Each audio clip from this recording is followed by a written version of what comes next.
Bon, bah écoutez, nous allons reprendre avec cette conférence inaugurale sur la question des violences. Bon, évidemment, question extrêmement vaste, en écho bien sûr direct au numéro de la revue Projet que vous avez reçu, qui vous a été distribué à l'accueil, hein, violence, symptômes ou système.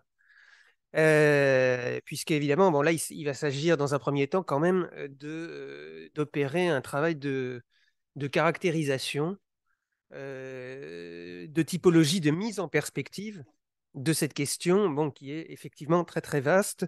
Alors bon, avec un intitulé qui justement, comme disait l'un de mes collègues tout à l'heure, bon, soulève à la limite, enfin vous fera peut-être repartir avec plus de questions qu'avec des réponses, mais qui est vivons-nous une époque violente? Voilà. Alors le problème, c'est qu'effectivement, une fois qu'on a posé une telle interrogation, il s'agit évidemment de décortiquer, de déconstruire. Alors, pour ce faire, bah, écoutez, deux éminents spécialistes de la question à mes côtés. Donc, à ma gauche, Véronique Legoaziou, qui est sociologue et rattachée donc à la Maison méditerranéenne des sciences de l'homme, basée à Aix-en-Provence. Voilà. Et à ma droite, donc Xavier Crétier, qui lui est, on dit politologue, professeur de sciences politiques, je ne sais pas quel, professeur de sciences politiques, rattaché donc à Sciences Po Saint-Germain-en-Laye et directeur notamment du master politique de prévention et de sécurité. Euh, Vous trouverez d'ailleurs chez le libraire ici présent, donc, alors il y a le dernier ouvrage, c'est bien le dernier, hein, de Véronique, Démunis, les travailleurs sociaux et la grande précarité aux presses de Sciences Po. Et alors ce n'est pas le dernier, mais c'est l'un des derniers, donc l'ouvrage de Xavier Crétier, Violence politique, théorie, formes et dynamiques, coécrit avec Nathalie Duclos aux éditions Armand Collin. Donc vous pouvez effectivement les trouver à la librairie au fond de la salle, juste à côté bien sûr du stand de la revue Projet. Voilà, voilà. Donc écoutez, sans attendre, on va peut-être commencer avec une première intervention. Je vais laisser la parole à Xavier autour de la question de la typologie des violences, violences symboliques, violences politiques, violences physiques. C'est déjà quelque chose qu'on a essayé d'explorer un peu dans le numéro que vous avez entre les mains, mais qui mérite peut-être une petite mise au point conceptuelle préalable. Merci, merci beaucoup pour cette invitation. Ça va pas être simple. Pour pas trop déborder, je mets mon chrono. On m'a dit 15-20 minutes maximum, donc ça va être un petit peu compliqué.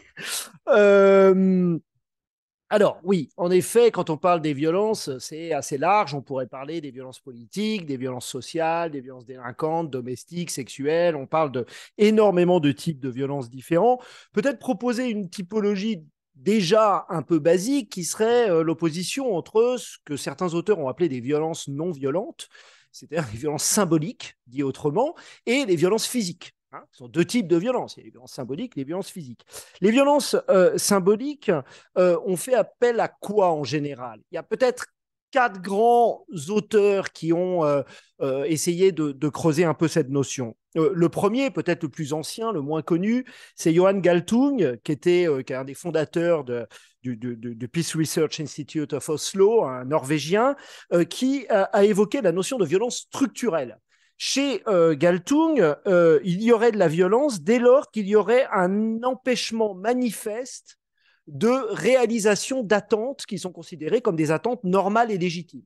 Dès lors qu'il y a un empêchement à la réalisation de ces attentes, d'une certaine façon, il y a violence structurelle. Par exemple, pour Galtung, un enfant qui meurt de tuberculose faute de soins dans une société moderne qui aurait tous les moyens de la vaccination, subit une violence structurelle parce qu'il n'aurait pas dû mourir au regard du degré d'avancement médical de la société.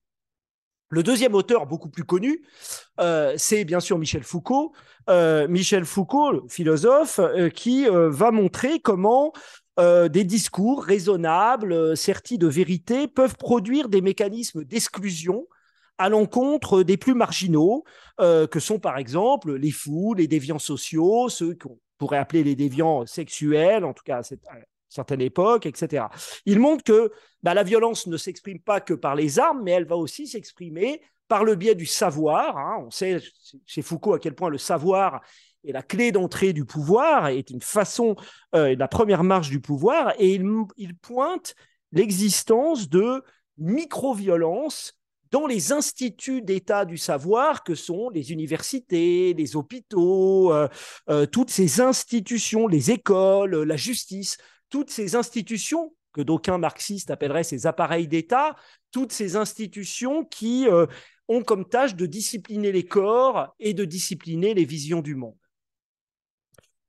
Un peu dans la continuité de Foucault, mais un petit peu différemment, il y a évidemment le troisième auteur qui aborde la notion des violences symboliques, c'est Pierre Bourdieu. Le sociologue français Pierre Bourdieu. Bourdieu refuse de se concentrer dans une veine essentiellement marxiste sur la seule détention du capital économique comme forme de violence sur ceux qui n'auraient pas ce capital. Et lui, il pense la violence à l'intérieur de tous les champs sociaux. À l'intérieur de tous les champs sociaux, que ce soit le champ de l'université, le champ de la culture, le champ de l'entreprise, le champ de l'économie, ce que vous voulez, le champ politique, à l'intérieur de tous les champs sociaux, chaque acteur va avoir des capitaux qui lui sont propres.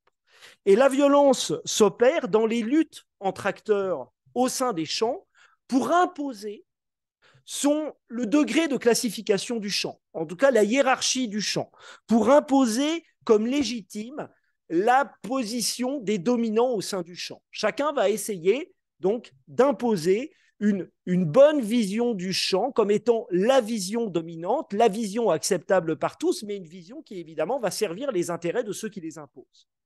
Dit autrement, pour Bourdieu, la violence symbolique, elle est extraordinairement puissante parce qu'elle est invisible. Elle est invisible des fois même à ceux qui produisent la violence, qui n'ont pas toujours conscience de la produire. Bourdieu a des pages sur la galanterie, par exemple, et la façon dont les hommes se comportent avec les femmes. Absolument pas l'impression de produire une quelconque violence symbolique. Et pour autant, ils reproduisent l'idée de la domination masculine dans tout un tas de gestes et dans tout un tas de façons d'être avec les femmes. Donc non seulement elle est invisible à ceux qui la produisent, mais elle est aussi invisible à ceux qui la subissent, ce qui en fait une violence évidemment beaucoup plus forte. Le dernier auteur que vous connaissez, je pense, beaucoup moins, mais qui, moi, m'intéresse beaucoup, c'est Philippe Brault, qui est un politiste, qui, lui, pense la violence symbolique comme une violence, une atteinte à l'estime de soi des individus ou des groupes. Les groupes, nous appartenons tous à des groupes sociaux qui, pour certains, vont investir puissamment certaines identités de leur groupe. On a plein d'identités. Moi, j'ai une identité, je suis un homme, je suis blanc, je suis tradition judéo-chrétienne, je suis un peu chauve. Bon, mais il y a certaines identités que j'investis moins que d'autres. Le fait d'être un peu chauve, je m'en fous un peu. Si vous me traitez de sale chauve, ça ne va pas me meurtrir énormément. Mais pour autant, il peut y avoir des individus qui vont investir, ou au sein de groupes, qui vont investir puissamment une identité. Le fait d'être noir, le fait d'être asiatique, le fait d'être musulman, le fait d'être juif, le fait d'être gay, peut être une identité qu'on va investir puissamment. Donc toute manifestation, toute dépréciation à l'encontre des identités puissamment investies vont être considérées comme des violences symboliques. Et ça peut être trois types de violences, dit Brault, les manifestations d'hétérophobie, c'est-à-dire manifester ouvertement son opposition aux étrangers, aux juifs, aux homosexuels, pourquoi pas aux patrons, aux riches, à ce qui vous voulez, à ceux qui ne sont pas comme nous, les exhibitions de supériorité, qui sont de puissantes violences symboliques, à l'origine, selon Brault, de la Révolution française, par exemple. Il fait le lien entre violence symbolique et violence physique. Les exhibitions de supériorité de l'aristocratie sur la bourgeoisie vont devenir absolument insupportables à une bourgeoisie qui sera le fer de lance de la Révolution française. Et puis les négations de la souffrance, tout ce qui relève du négationnisme, du refus de reconnaître la souffrance ou les méfaits du colonialisme, etc. On a là des atteintes à l'identité ou des atteintes à l'estime de soi et à l'identité groupale qui sont l'objet de la violence symbolique pour Brault. Vous voyez, Brault, lui, contrairement à Bourdieu, réintroduit la souffrance. Parce qu'une des limites peut-être qu'on pourrait opposer à l'approche de Bourdieu de la violence symbolique, c'est qu'il n'y a pas de souffrance. Précisément, elle est invisible et donc les individus qui la subissent ne la ressentent pas. hein, ou la ressentent très difficilement. Et ça serait aux sociologues de révéler finalement la souffrance subie par le violenté. Chez Brault, il y a une souffrance qui est ressentie. Donc il lie directement la violence symbolique à la violence, à la souffrance. Et il lie aussi, mais ça les autres le font également, la violence symbolique à la violence physique. La violence symbolique peut être un des les premières marches qui va conduire à la violence physique. Il y a une excellente illustration de cela dans, par exemple, le film La cérémonie de Chabrol. Je ne sais pas si vous connaissez ce film sur une jeune femme analphabète qui fait le ménage dans une famille de très, très grands bourgeois, où se dessine la violence symbolique subie par l'analphabète dans une société où l'écrit est à la source de tout et où, quand vous n'avez pas la maîtrise de la lecture et de l'écrit, vous êtes en situation d'infériorité totale. Et comment le fait de subir cette violence symbolique par des patrons qui lui font bien sentir son infériorité sociale va déboucher sur une tuerie de masse, puisque cette femme, c'est une histoire vraie, hein, le film de Chabrol, va tuer toute la famille à coups de fusil. Donc on voit bien là le lien direct entre violence symbolique et violence physique. Donc voilà peut-être ce qu'il en est pour la violence symbolique. Je m'excuse si je suis extrêmement rapide. Deuxième point, la violence physique. Alors, violence physique, là, moi, je vais me concentrer sur ce que je connais, c'est-à-dire la violence politique physique. Hein, moi, je travaille beaucoup sur les questions de terrorisme, on pourra en reparler après, je travaille beaucoup sur le djihadisme, etc. Donc, la violence physique, comment on pourrait la typologiser? À mon sens, de trois façons. Première forme de violence physique, ce qu'on appellerait la violence instrumentale. Deuxième forme, la violence passionnelle. Et troisième forme, la violence identitaire. La violence instrumentale, c'est une violence stratégique qui vise un objectif précis, qui a un objectif construit. Qui est-ce qui produit de la violence instrumentale? C'est l'État, bien entendu, qui est peut-être, c'est pas le seul, hein, mais c'est peut-être le grand architecte de la violence instrumentale. L'État produit une violence qui est une violence, en tout cas en démocratie, qui est une violence proportionnée à l'objectif à atteindre. Lorsqu'il y a un maintien de l'ordre, lorsqu'il y a une manifestation, en général, pas toujours le cas, mais en général, l'État va produire une violence en faisant appel à un corps spécifique chargé du maintien de l'ordre. Hein. Jusqu'en 1921, c'était l'armée. L'armée chargeait et coupait des têtes, elle faisait ce qu'elle savait faire. Et là, évidemment, les républicains vont se dire, il y a un petit problème, parce que notre légitimité vient du peuple. Si on se met à tuer le peuple, il y a quand même un souci de logique. Donc, on va inventer un corps spécifique qui produit une violence instrumentale limitée, qui sera la gendarmerie mobile en 1921, et en 1946, les compagnies républicaines de sécurité. Des violences non létales. Hein, qui sont faits avec tout un tas d'instruments, d'outils qui permettent la non-létalité, la mise à distance, etc. Bon. Donc l'État produit de la violence instrumentale. Il n'est pas le seul. Hein, les syndicats, par exemple, les mouvements sociaux peuvent produire de la violence stratégique, instrumentale. Je ne sais pas, moi, le syndicat agricole, la FNSEA, lorsque le prix du porc chute trop, bah, ils vont faire des manifestations, ils vont balancer des tomates sur les préfectures, mais ça sera toujours une violence limitée à un objectif. La FNSEA ne va pas aller mettre des bombes dans le métro, hein, parce que le prix du porc baisse. Donc, c'est une violence qui est stratégique, instrumentale, limitée à un certain objectif. Deuxième type de violence politique, la violence colérique, passionnelle. C'est complètement l'inverse. C'est une violence qui relève d'une sorte d'acting out destructeur, d'une sorte de pulsion, hein, finalement, de violence. Elle relèverait quasiment de la pulsion et elle est souvent totalement disproportionnée par rapport à l'objectif qu'elle aurait à atteindre. Par exemple, on peut retrouver ce type de violence dans les émeutes, dans les quartiers populaires, où parfois il peut y avoir des phénomènes pulsionnels, il peut y avoir une dimension instrumentale à la violence, hein, mais il y a très souvent aussi une violence qui naît d'une colère face à une bavure policière, face à un mauvais traitement qu'on a subi, etc. Donc là, on est dans une violence pulsionnelle, colérique. La question est évidemment de savoir si cette violence comment elle naît. Est-ce qu'elle naît, comme nous le disaient les philosophes et les historiens de la fin du 19e siècle, d'une sorte de chromosome de la violence qu'on trouverait plus chez certaines populations que chez d'autres? Évidemment que non. En tout cas, les progrès de la science ont permis de montrer que pas du tout, même si on a eu des ministres de l'Intérieur sous la Ve République qui ont pu parler de sauvageon. Hein, et un petit sauvageon, c'est quoi? C'est un petit bourgeon mal éclos. Donc on a une lecture un peu biologique comme ça, d'une sorte de déviance presque mentale dans l'usage de la violence.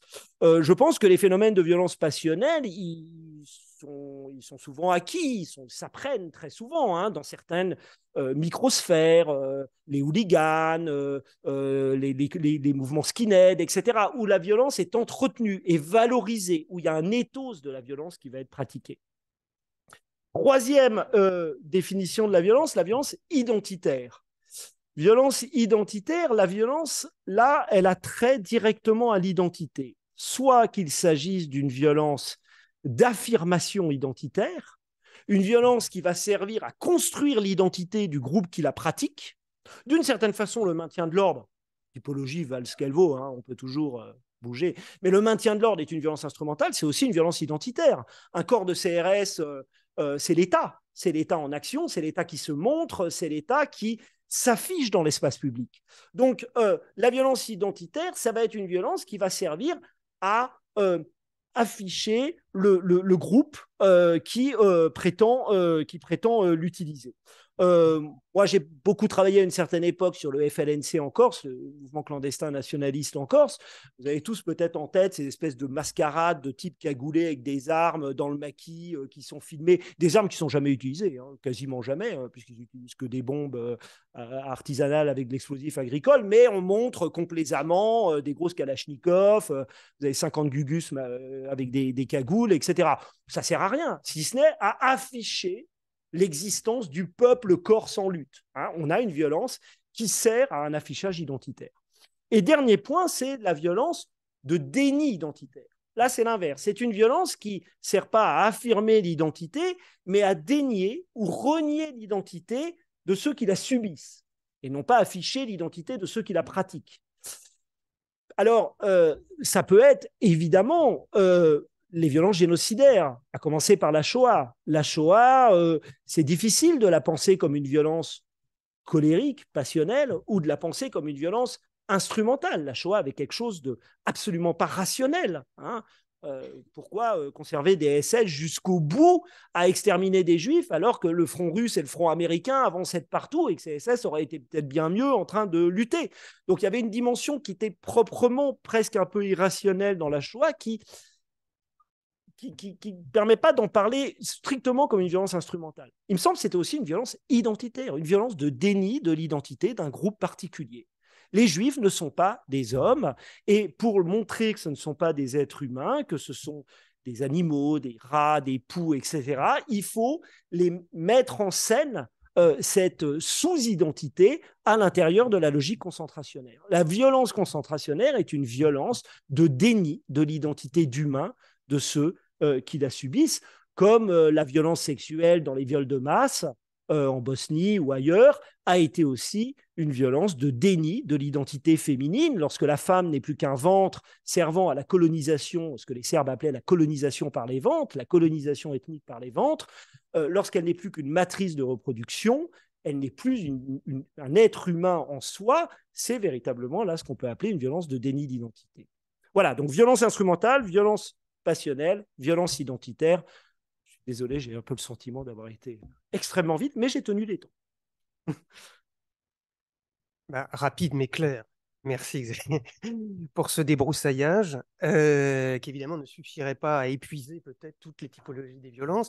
Mais ce qui est intéressant aussi, c'est qu'effectivement la caractérisation est une chose, mais ce qui est intéressant aussi, c'est la question effectivement de la mise en évidence et surtout par la vulgate médiatique aujourd'hui notamment de l'ampleur de la violence qui nous entoure. Alors le problème, c'est effectivement, bon, il y a les statistiques, leur usage, mais je pense que c'est intéressant d'explorer avec vous, Véronique, la question effectivement des outils d'objectivation de la violence tels qu'on les pratique aujourd'hui, mais surtout, ce qui peut d'ailleurs créer d'autres violences, la façon dont on s'en sert.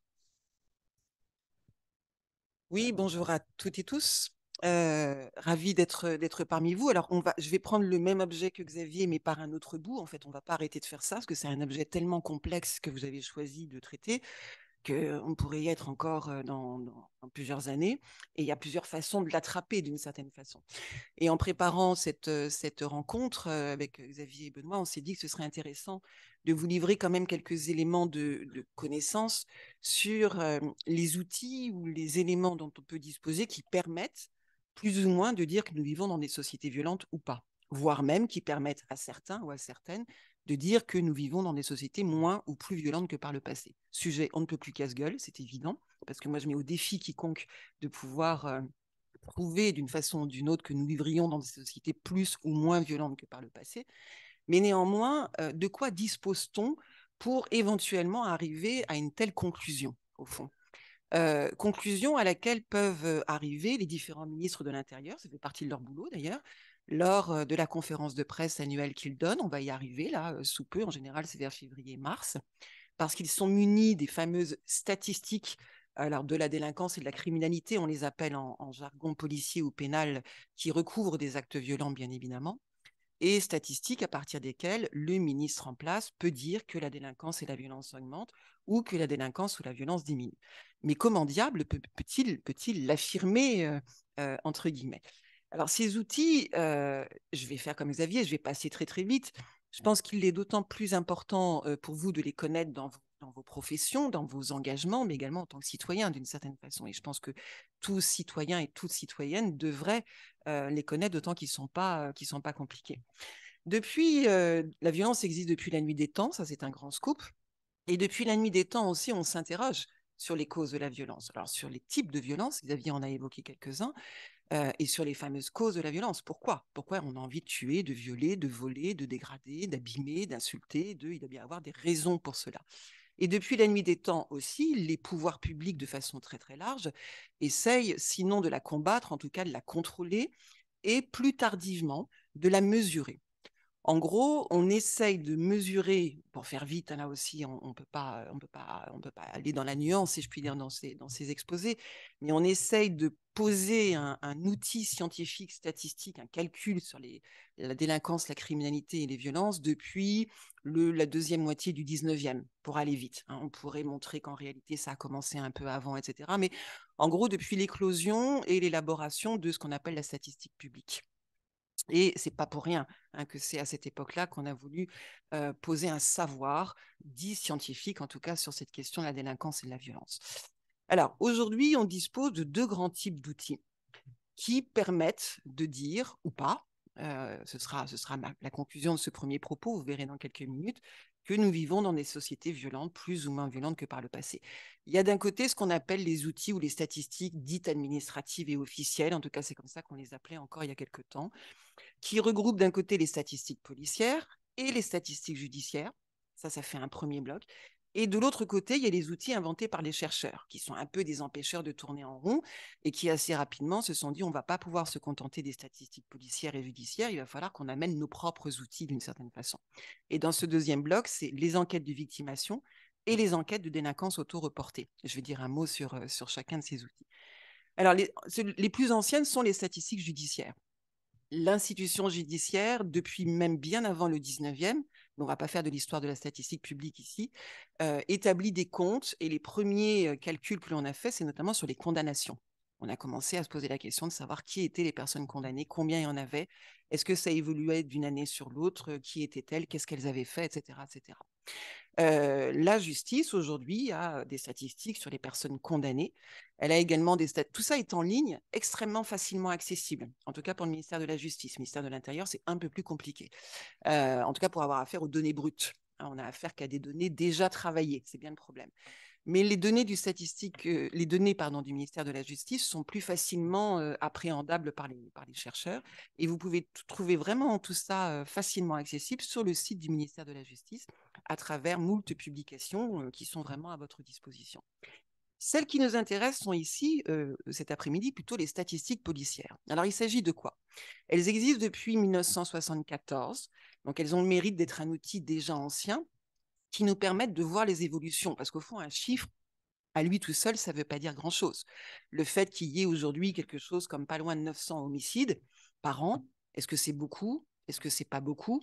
Sur quoi on peut s'appuyer pour le dire? C'est un chiffre qui est en l'air d'une certaine façon. En revanche, si on le compare avec les années précédentes, voire les décennies précédentes, on peut voir des évolutions. Enfin, on peut voir des évolutions. Vous verrez que ce n'est pas si facile que ça de voir des évolutions. Comment ça marche, ces statistiques policières? C'est assez simple. La majorité des actes déviants, délinquants ou criminels sont des infractions pénales, dans leur grande majorité. On a inventé un livre qui s'appelle le Code pénal, qu'on a élaboré petit à petit, qui est le livre au fond de nos appréhensions et de nos répréhensions, ce dont nous avons peur et ce que nous réprouvons. C'est ça le Code pénal, un gros livre rouge.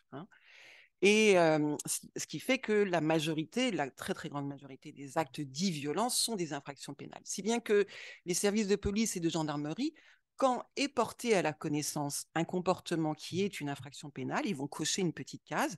C'est bien sûr informatisé tout ça, c'est plus manuel, mais ça l'a été pendant un temps. Ils font remonter tout ça à la fin de la journée, de la semaine, du mois ou de l'année aux directions départementales, puis aux directions régionales, puis bien sûr au ministère de l'Intérieur. Et c'est comme ça qu'on peut comptabiliser l'ensemble des cambriolages, des absences de permis de pêche, des refus de verser une pension alimentaire, des viols, des homicides. On en a comme ça plusieurs dizaines et même plusieurs centaines. C'est un gros livre, le Code pénal. C'est comme ça qu'on peut donner un calcul de la délinquance et de la criminalité, mais vous verrez tout à l'heure que c'est beaucoup moins simple qu'on l'imagine. Pourquoi c'est moins simple qu'on l'imagine? Je ne vais pas attendre tout à l'heure, je vais le dire tout de suite. Parce que, et c'est la phrase la plus importante en réalité dans mon propos, l'augmentation ou la diminution d'un chiffre ne signifie pas toujours l'augmentation ou la diminution du phénomène que ce chiffre est censé mesurer. C'est vrai pour la délinquance et la criminalité, c'est vrai pour le chômage, c'est vrai pour la pauvreté, c'est vrai pour tout d'une certaine façon. Tout dépend des indicateurs que l'on se donne. Ce qui veut dire que l'augmentation ou la diminution de la délinquance et de la criminalité dont va nous parler le ministre de l'Intérieur dans un mois et demi ou 2 mois ne signifie pas toujours que la délinquance et la criminalité réelles ont effectivement augmenté ou diminué. Pourquoi? Parce qu'il peut s'être passé tout un tas d'autres choses qui expliquent l'augmentation ou la diminution de ce chiffre. D'abord, dans cette statistique n'entrent pas toutes les violences. Les statistiques policières n'incluent que les délits, les crimes et les contraventions de 5e classe. C'est-à-dire, elle écarte ces statistiques les actes considérés comme les moins graves, d'un point de vue pénal, bien évidemment. Les fameuses incivilités, les fameuses violences légères, les fameuses qui pourtant peuvent constituer le quotidien pour certaines personnes, en particulier dans certains territoires. Donc, elle n'inclut qu'un certain nombre d'infractions. Par ailleurs, il se peut très bien que l'augmentation ou la diminution soit liée à autre chose. L'exemple le plus typique, et j'en reparlerai tout à l'heure, c'est les violences sexuelles. Il y a à peu près 2 fois plus de violences sexuelles, en particulier de viols, qui sont connues aujourd'hui des services de police en l'espace de 6-7 ans. Je ne pense pas que ça signifie qu'il y a 2 fois plus de viols qui sont effectivement commis. En revanche, le comportement des victimes a changé. C'est-à-dire qu'aujourd'hui, il est fort probable que, disons en tout cas, hypothèse de travail, 2 fois plus de victimes vont aller porter à la connaissance des services de police ou de gendarmerie ou de la justice directement les violences qu'elles ont subies. Donc on voit bien là, à travers cet exemple, comment l'augmentation d'un chiffre ne signifie pas forcément que le phénomène lui-même a augmenté, mais que les victimes ont modifié leur relation, si je puis dire, à cette infraction qu'elles ont subie. Ça peut être aussi parce qu'on a un durcissement de l'appareil pénal. Si un comportement devient du jour au lendemain par le vote d'une loi un délit ou un crime, ça va de façon quasi mécanique augmenter le niveau de délinquance et de violence. L'exemple des violences sexuelles parle encore. On a, j'allais dire, inventé, en tout cas depuis 2018, il existe ce qu'on appelle l'outrage sexiste. On n'a plus le droit de siffler une personne dans la rue, on n'a pas le droit de lui dire des mots grivois ou déshabilleurs, ni de lui lancer des regards qui peuvent faire penser que c'est un outrage sexiste. Et bien évidemment, cette nouvelle infraction va augmenter de façon un peu mécanique, pour peu que les policiers et les gendarmes veuillent bien interpeller ou veuillent bien identifier ce type de violence, la statistique des violences à caractère sexuel. Donc vous voyez que cette statistique, elle est à prendre avec beaucoup de prudence, parce qu'au fond, on ne sait pas toujours si elle signifie véritablement l'augmentation du phénomène qu'elle est censée mesurer. Un dernier exemple, c'est l'explosion à l'échelle nationale et dans certains territoires plus spécifiquement, ce qu'on appelle des ILS dans le jargon, infraction à la législation sur les stupéfiants, les fumeurs de joint et les trafiquants, ou les narcotrafiquants comme on les appelle aujourd'hui. C'est une explosion, mais c'est une multiplication par 150 ou 200 sur certains territoires. Est-ce que vraiment on peut supposer qu'il y a 150% ou 200% fois plus, ça fait beaucoup, hein, de fumeurs, de joints ou de preneurs de drogue, d'usagers de drogue en tout cas et de trafiquants? Difficile à croire. En revanche, on a mis en place il y a quelques années un nouvel outil qui s'appelle l'amende forfaitaire délictuelle, de telle sorte que si vous êtes pris aujourd'hui à fumer un joint dans la cour qui est là, si un policier arrive et qu'il vous prend, il peut directement vous mettre une amende et non plus vous interpeller, vous emmener au poste et ouvrir une procédure, ce qui a augmenté quasiment tout de suite, dès que cette amende a été mise en place, évidemment, le nombre d'usagers de stupéfiants. Donc, ce sont des données, hein, qui ont le mérite d'exister, qui ont bien évidemment une signification, mais qu'il faut prendre avec beaucoup de prudence. Ça, c'est les statistiques policières. On peut y ajouter, 5 minutes encore, ça va? Ouais. On peut y ajouter les outils des chercheurs cette fois-ci. Dès que les statistiques policières ont existé en France, je vous disais, elles existent en gros depuis le milieu des années 70. Dans les pays anglo-saxons, notamment aux États-Unis, elles ont commencé véritablement à exister plutôt à la fin de la Seconde Guerre mondiale, dans les années 1950. Et des chercheurs ont dit, ouais, il nous semble quand même qu'il faut essayer d'approcher la question de la délinquance et de la violence autrement que par les seules statistiques policières, qui peuvent aussi traduire plus l'activité policière d'ailleurs que la délinquance ou la criminalité réelle. Par exemple, des policiers décident sur ordre en général d'aller sur un chantier de construction pour voir si est respectée la législation sur les étrangers. C'est pas qu'il y a forcément plus d'infractions à la législation sur les étrangers, c'est que les services de police ou les services de gendarmerie vont décider d'aller voir et ils vont trouver des choses, bien évidemment. Donc, les chercheurs très vite se sont dit, il faut qu'on puisse appréhender la question de la délinquance et de la violence d'une autre façon que le seul registre policier, et ils ont bien eu raison. Alors, qu'est-ce qu'ils ont inventé? Ils ont inventé quelque chose dont vous avez peut-être entendu parler, qui s'appelle les enquêtes de victimation. C'est un outil tout à fait opérant qui maintenant d'ailleurs est intégré dans les chiffres administratifs, c'est-à-dire que le ministère de l'Intérieur parle aussi des enquêtes de victimation. Alors, de quoi s'agit-il? Il s'agit de mener une enquête auprès d'un échantillon représentatif de la population que l'on veut étudier, par exemple la population française, mais on pourrait le faire ici, avec bien sûr toutes les garanties de confidentialité et d'anonymat, pour savoir si vous avez été victime de tel ou tel comportement qui correspond à une infraction pénale et qui est considéré comme un acte violent. Et on peut voir également l'évolution, hein, de ces enquêtes de victimation au fil du temps.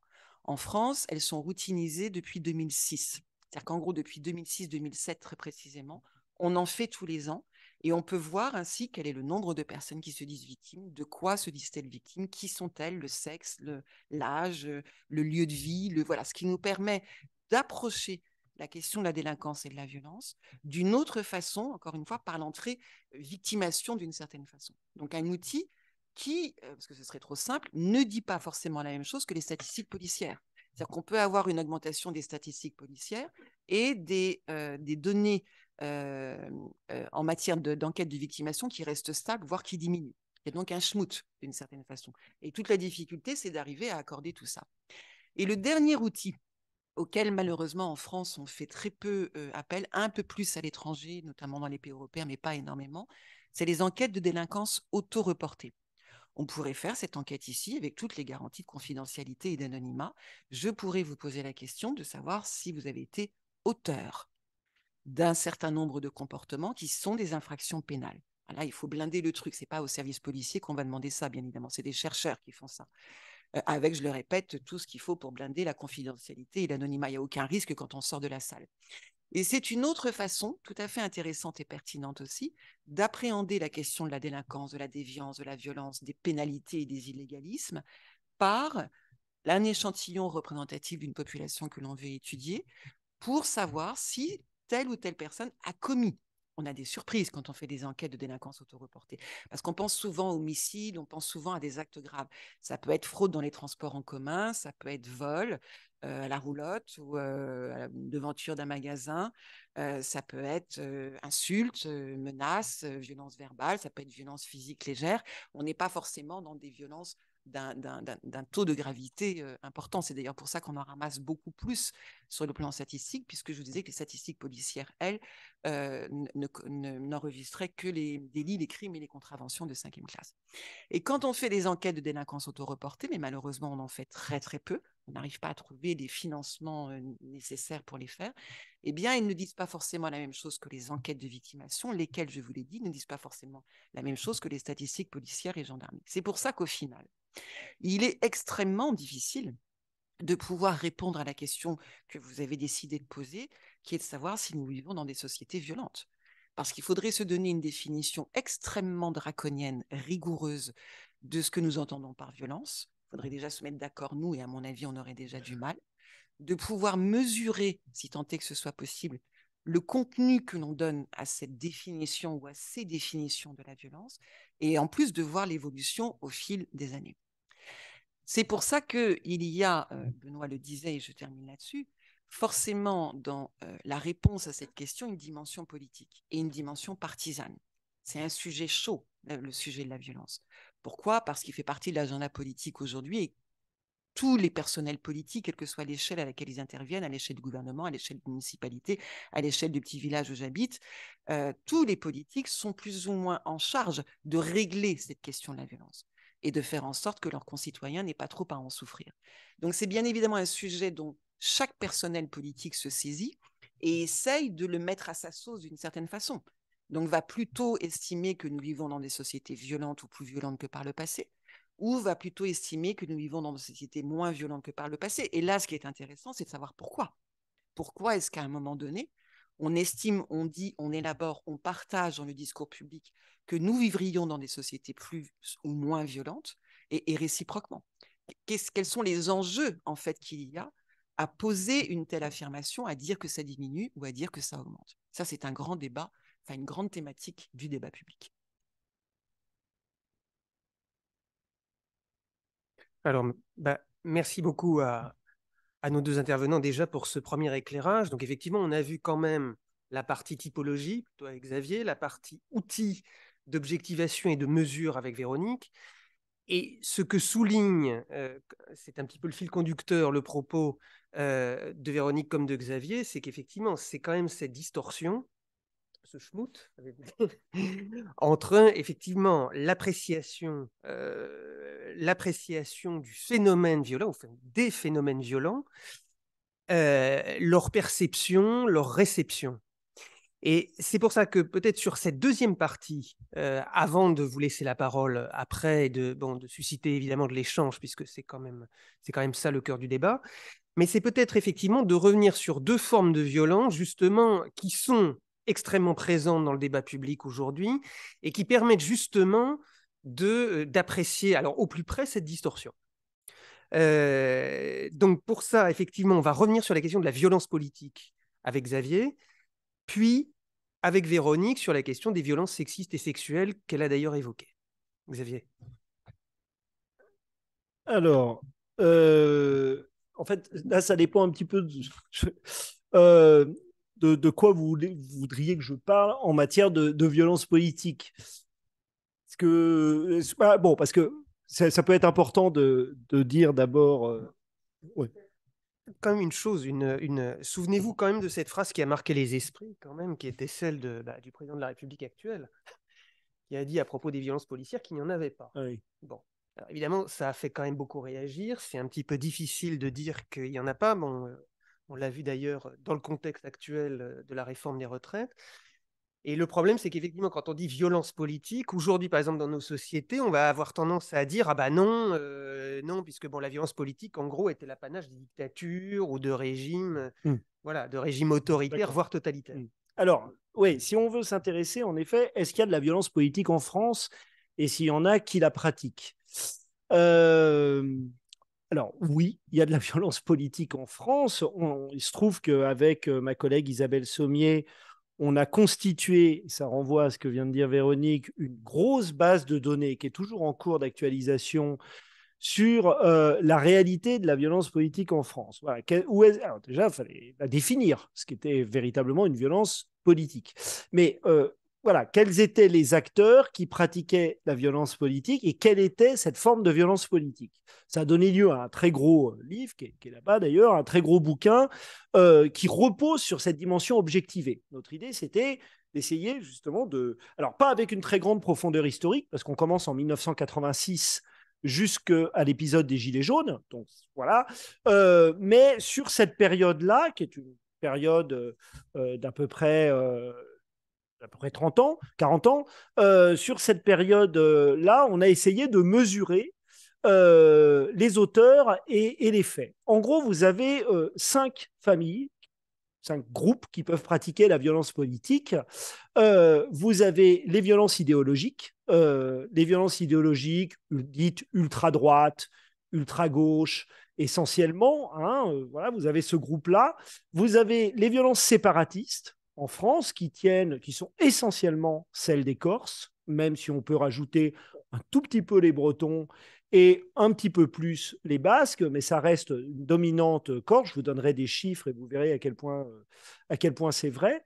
Vous avez les violences syndicales, hein, et les syndicats sont des groupes qui peuvent utiliser la violence politique, encore une fois, toujours de façon extrêmement instrumentale et limitée, mais ils le font. Vous avez les violences religieuses, 3 groupes principalement, les intégristes catholiques, les violences juives et bien sûr la violence islamiste, d'inspiration islamiste. Et enfin, vous avez ce qu'on a appelé les violences sociétales, c'est-à-dire des violences qui sont pratiquées très souvent en défense de l'écologie, du refus de la technicité du monde, etc., qui sont des violences d'ailleurs qui ont une caractéristique par rapport aux 5 autres, c'est que c'est des violences du 21e siècle. Elles sont quasiment absentes jusqu'aux années 2000 et elles explosent à partir des années 2000, en grande partie à travers la thématique environnementale. Voilà, donc on a ces 5 acteurs. Après, quand on regarde la réalité de cette violence politique en France, on s'aperçoit qu'elle est, certes, elle existe, puisque dans notre base de données, on a à peu près 6800 faits de violence politique entre 1986 6800 épisodes de violence politique entre 1986 et 2019.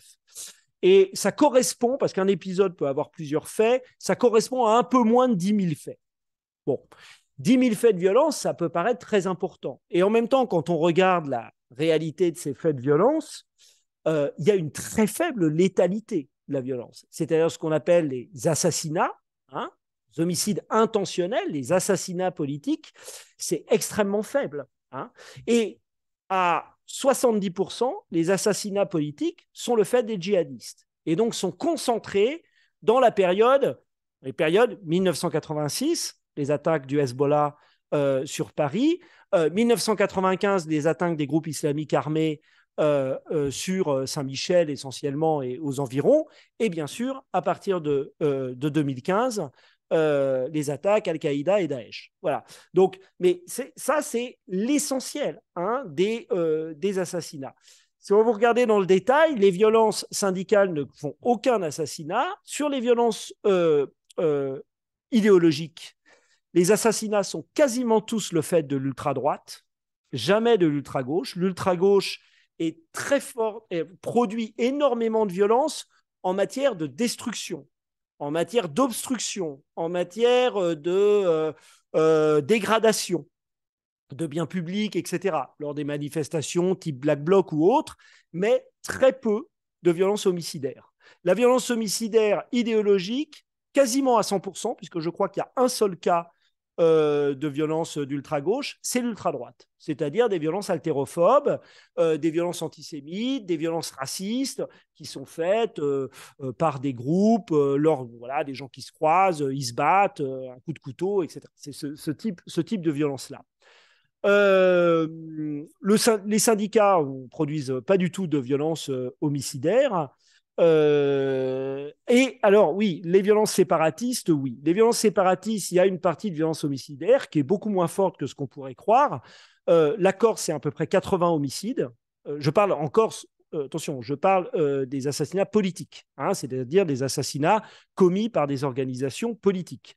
En l'occurrence, le FLNC et ses différents groupes. C'est 80 homicides depuis 1986, c'est en fait 87 depuis 1975, c'est-à-dire la naissance du mouvement clandestin nationaliste armé.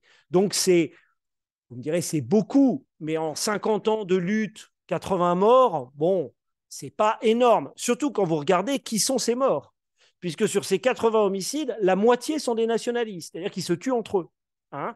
Et vous avez une quarantaine, grosse quarantaine de gens qui ne sont pas des nationalistes qui ont été tués, avec très peu de représentants de l'État, hormis évidemment le préfet Erignac. Les représentants de l'État ou policiers, magistrats, gendarmes, etc., c'est moins de 10 personnes assassinées. Donc, bon, ça renvoie aussi à ce qu'est la violence politique en Corse, qui n'est pas tellement, contrairement à ce qu'elle prétend être, une violence séparatiste, hein, plutôt une violence d'affirmation identitaire, mais enfin, ça renvoie à autre chose.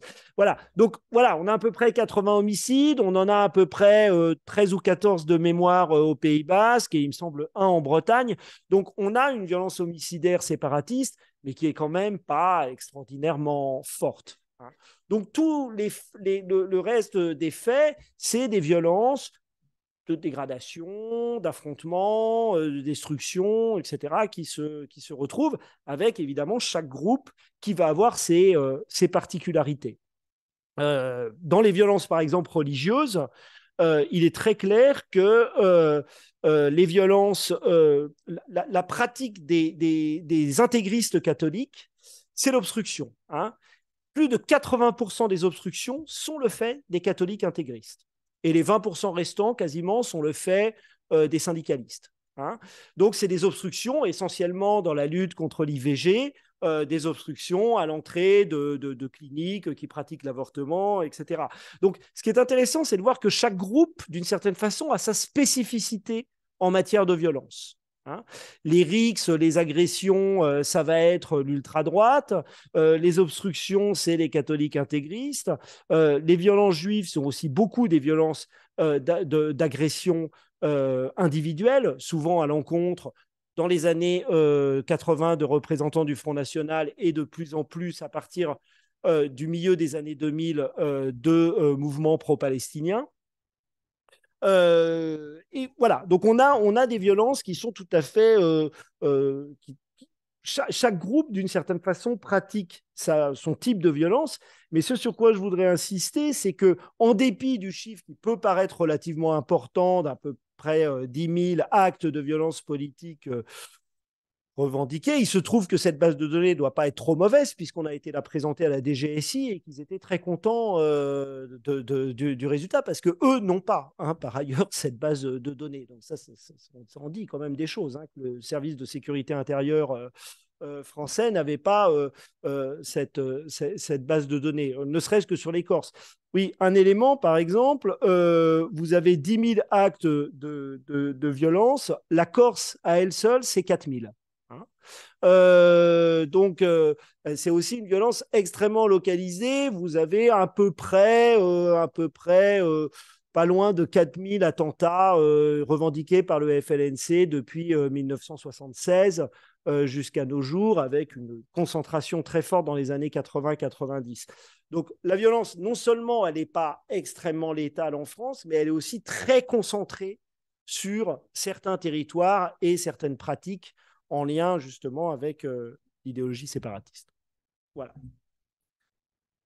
Merci Xavier. Je n'osais pas vous demander les statistiques de la Lozère, qui est le seul département avec moins de 100 000 habitants. Mais bon, ça, c'est pour l'anecdote.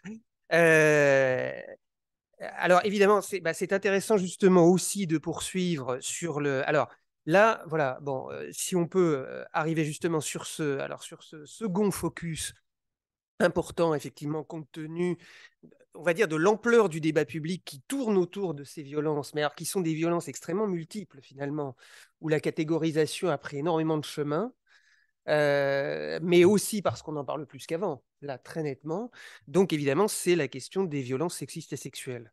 Donc, je vous laisse effectivement analyser ça. En 15 minutes, je ne vais pas analyser grand-chose, mais voilà, donner quelques éléments réflexifs.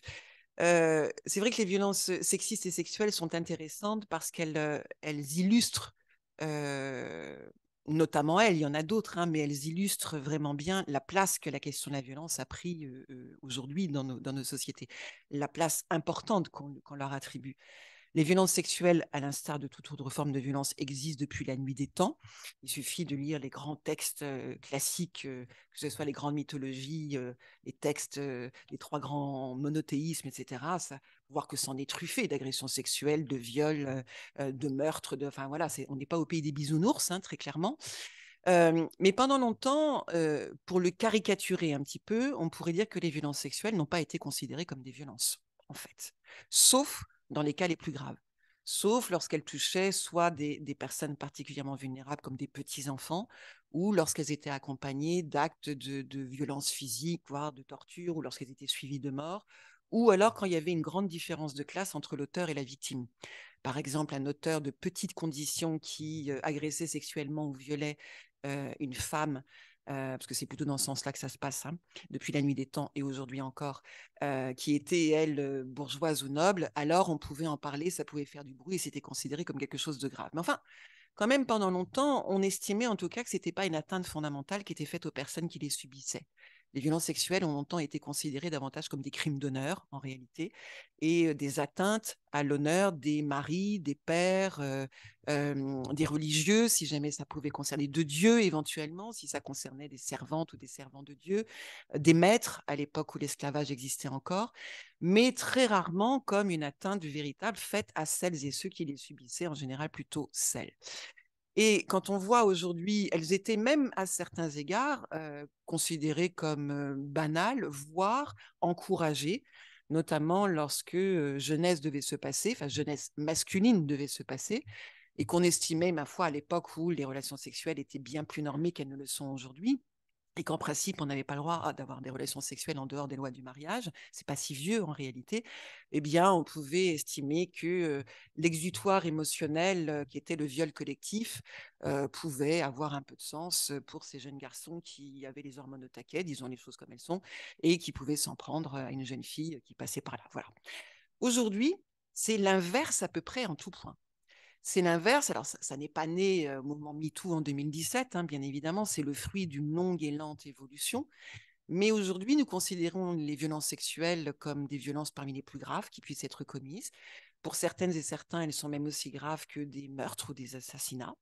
Ce sont des crimes aux yeux de la loi qui, en principe, doivent être jugés devant une cour d'assises. Je reviendrai sur ce en principe. On n'en a jamais autant parlé. On n'a jamais autant incité les victimes à lever le voile du silence. On n'a jamais eu un si fort mouvement de réprobation à partager par tout le monde sur ces violences-là. Il y a donc une sorte de retournement assez impressionnant qui montre que nous ne tolérons absolument plus, nous n'acceptons absolument plus des comportements, des gestes, des façons d'être que nous avons au fond tolérées, banalisées, voire même encouragées pendant des siècles. Et les violences sexuelles sont vraiment un bon indicateur, d'une certaine façon, de notre rapport à la violence de façon générale. Parce que c'est notre rapport à la violence de façon générale qui a vraisemblablement évolué, pas que les violences sexuelles. Néanmoins, et dans quelques minutes là, qui me sont imparties, on a néanmoins affaire à des paradoxes. Et les chercheurs aiment bien travailler sur les paradoxes. Et moi, j'en vois deux de paradoxes qui viennent au fond redonner de la complexité derrière cette espèce d'unanimité consensuelle sur le côté absolument terrible des violences sexuelles et des traumatismes qu'elles généreraient. Je parle au conditionnel. Les deux paradoxes sont les suivants. On n'en a jamais autant parlé. On n'a jamais autant incité les victimes à lever le voile du silence. La justice s'est dotée d'un appareil pénal et procédural inédit, avec même en matière de procédure pénale des choses qui ne fonctionnent et qui ne valent que pour les violences sexuelles. On a allongé les délais de prescription. Enfin, je pense qu'on a à peu près tout fait sur le plan pénal. Je ne vois pas très bien comment on peut aller plus loin, encore que certains ou certaines voudraient qu'on aille encore un peu plus loin. Et pourtant, deux choses. Le taux de plainte reste étonnamment bas. Jusqu'au mouvement MeToo, on estimait en gros que le taux de plainte, on va parler des viols, mais il est guère plus élevé pour les agressions sexuelles, était d'environ 10%. C'est-à-dire que les services de police, de gendarmerie et la justice ne connaissaient qu'une affaire sur 10. Les 90 autres pourcents, ça on le sait grâce aux enquêtes de victimation, hein, c'est comme ça qu'on peut faire la comparaison entre les deux, demeurant inconnus des services de police, de gendarmerie et de justice. Il a un peu augmenté, on serait plutôt autour de 15% depuis l'avènement du mouvement MeToo. Enfin, ce n'est pas non plus une révolution, hein, il n'a pas été multiplié par, bien évidemment, on va voir ce que ça donne dans les années qui viennent. Certains estiment qu'il va exploser et qu'on va arriver à des taux de plainte qui vont dépasser les 50-60%. Je ne serai pas aussi sûre qu'eux, parce que quand on travaille auprès de victimes et quand on essaie d'analyser les motivations de la plainte, on voit que c'est d'une très très grande complexité, d'une très grande sensibilité et d'une très grande complexité, et qu'il s'y mêle toute une série de choses qui viennent redonner de l'épaisseur, si je puis dire, et qui viennent, j'allais dire, un peu calmer les esprits. Oui, je le dis en ces termes-là. C'est-à-dire que derrière les rugissements de dénonciation qu'on a sur les violences sexuelles, on s'aperçoit quand on vient creuser ces violences qu'elles sont d'une grande complicité. Elles viennent toucher à tellement de choses, à la sexualité, à l'intimité, à la dignité, à la personnalité des uns et des autres, à l'amour, aux affects, enfin, et il y en a encore plein, si bien que les rugissements, en fait, c'est facile de rugir, c'est pas très compliqué, hein, viennent masquer des réalités d'une plus grande complexité que ces rugissements ne le laissent penser. Et la deuxième énigme que je vous livre, c'est le très faible taux de condamnation. Si en gros, hein, quand on prend les viols, pour ne parler que d'eux, mais on pourrait faire le même exercice sur les agressions sexuelles, plus des 2/3 des affaires de viol sont classées par l'institution judiciaire. C'est-à-dire que quand la justice a connaissance du petit volume d'affaires dont elle a connaissance, hein, puisque je viens de vous dire que le taux de plainte restait encore autour de 15-20%, ça dépend des études dont on dispose, et bien sur ces 15-20%, elle va classer plus des 2/3 des affaires. Classer, je ne sais pas si c'est clair pour tout le monde, elle va regarder le truc. Enfin, j'espère qu'il n'y a pas de magistrat dans la salle. Elle ne va pas regarder le truc du tout. Elle va analyser le dossier, pardon, et elle va finalement décider que la justice ne peut pas aller plus loin et l'affaire va ressortir du système pénal. En gros, c'est ça, ça veut dire ça, un classement. Plus des 2/3 des affaires de viol sont classées. Ce n'est pas une critique dans ma bouche, c'est un constat que je fais là. Sur le tiers restant, un tiers va être jugé au tribunal correctionnel, c'est-à-dire que la justice va estimer que ça n'est pas un crime, mais c'est un délit. Donc, en gros, c'est un viol qui va être transformé en agression sexuelle. Un tiers fera l'objet d'un non-lieu, c'est-à-dire qu'à l'issue de l'instruction que la justice aura diligentée, elle estimera que l'infraction n'a pas eu lieu, ou plus précisément qu'il n'y a pas lieu de juger l'auteur. Dans tous ces cas-là, l'auteur n'est pas jugé, hein, sauf au tribunal correctionnel. Et seulement un petit tiers de ce tiers finira devant une cour d'assises. Donc, si on prend l'ensemble des affaires de viol, au final, en gros, une affaire sur 10 seulement sera jugée devant une cour d'assises, là où elle devrait terminer. Si on compare le nombre de viols qui sont déclarés dans les enquêtes de victimation maintenant, avec le nombre d'affaires de viol qui sont jugées par une cour d'assises, là où en principe ils devraient être, on est en gros à 1 ou 2%. Alors, c'est extrêmement intéressant parce que, bien évidemment, tout le monde s'emporte, rugit à nouveau en disant que c'est scandaleux, que l'institution judiciaire rend des quasi-permis de violer, que ce sont des dénis de justice, certaines et certains estimant même qu'il faut saisir la Cour européenne des droits de l'homme pour porter plainte contre les décisions rendues par l'institution judiciaire. En réalité, et je terminerai là-dessus, quand on essaie de comprendre pourquoi la justice classe, pourquoi elle correctionnalise, pourquoi elle décide d'un non-lieu, et pourquoi finalement elle décide d'envoyer en cour d'assises un tout petit volume d'affaires. Alors il y a une foultitude de raisons et je ne peux pas toutes les évoquer. Il y a le budget de la justice, très clairement, on est en plein dedans en ce moment. Il y a les moyens qui manquent. Il y a le fait aussi qu'accessoirement le viol, c'est 15 ans de prison. Donc on ne va pas renvoyer une affaire aux cours d'assises si on a le moindre doute. Il y a des principes de la procédure pénale, avec le principe du contradictoire, avec le principe de la présomption d'innocence. Mais il y a aussi tout un tas de raisons quand on met le nez dans les dossiers judiciaires. C'est ce que j'ai fait et ça a donné lieu à un précédent livre où j'ai épluché plusieurs centaines d'affaires de viol qui n'avaient pas été jugées en cour d'assises et où on est face à la complexité de la violence. C'est-à-dire que derrière la violence, on voit effectivement des affaires à chaque fois singulières. La justice, bien évidemment, va qualifier cette relation, cet acte en violence. Mais quand on se plonge dans les dossiers, quand on n'a pas la casquette judiciaire, mais quand on prend la casquette de sociologue ou de psychologue, d'ailleurs on est plusieurs à travailler sur ces violences, on va voir toute la complexité de ces affaires. On va voir en jeu les relations entre l'auteur et la victime. On va voir la fameuse et centrale question du consentement. On va voir en quoi s'exerce la menace, la contrainte, la surprise, la dite violence physique. Et tout ça est d'une complexité inouïe. Et je pense que la justice, parce qu'on a vite fait, bien évidemment, de crier à haro sur elle, de la dénoncer, comme je l'ai dit. Souvenez-vous, pendant le mouvement MeToo, où l'institution judiciaire s'en prend plein la figure quasiment tout le temps, depuis le mouvement MeToo. comment dirais-je, c'est pas encore une fois pour critiquer non plus les mouvements féministes, hein, c'est pour essayer de mettre à plat un peu tout ça. Eh bien, on s'aperçoit que ces violences sont pleines de choses, en fait, d'une grande sensibilité, d'une grande complexité, et que la justice va essayer à chaque fois de se pencher sur telle ou telle affaire. La justice ne traite pas des violences sexuelles, elle traite de cette affaire au moment où elle lui arrive, avec les protagonistes tels qu'ils sont. Et en fait, son job, si j'ose dire, c'est de remettre de la complexité dans quelque chose qui est éminemment complexe, d'autant qu'il y a une très, très grande diversité de violences sexuelles, il y a une très, très grande diversité de viols. Donc, je termine là-dessus, mais je trouve que c'est une belle illustration comment dirais-je, d'une part, de la moindre tolérance que nous avons aujourd'hui par rapport à toute forme de violence, et notamment par rapport à ces violences-là, et une belle illustration aussi de ce que nos rugissements un peu trop rapides et un peu trop spontanés pour dénoncer toute forme de violence, à commencer par les pouvoirs publics, ça ne mange pas de pain, hein, de dénoncer et de rugir, on s'aperçoit que l'institution judiciaire, elle bêle comme un agneau plutôt, hein, parce qu'elle va prendre un certain nombre de précautions pour pouvoir porter un regard beaucoup plus complexe sur une réalité qui est elle aussi éminemment complexe. Merci Véronique. Enfin bon, c'est quand même des éléments d'analyse malgré tout sur, dans la mesure du possible, comme vous le dites, sur un phénomène très complexe. Rappelons d'ailleurs qu'en France, c'est grâce à Gisèle Halimi qu'en 1980, je crois, ce qui n'est pas si ancien que ça, le viol est entré dans la caractérisation criminelle. C'était... Non, le viol a toujours été considéré comme un crime. En revanche, la loi de 80 définit pour la première fois le viol. Oui, c'est ça. Ah, d'accord. Voilà. Oui.